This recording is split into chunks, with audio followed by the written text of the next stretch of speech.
మాజీ క్రికెటర్లు సురేష్ రైనా, శిఖర్ ధావన్ కు షాక్ ఇచ్చింది enforcement directorate. Online betting app కేసులో ఆస్తులు అటాచ్ చేసింది.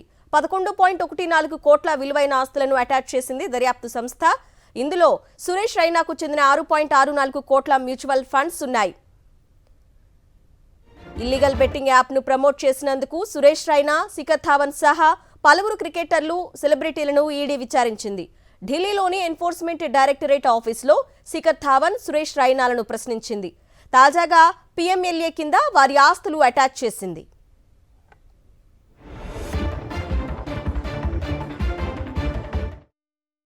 సురేష్ రైనాకు చెందిన 6.64 కోట్ల మ్యూచువల్ ఫండ్స్ ఉన్నాయి.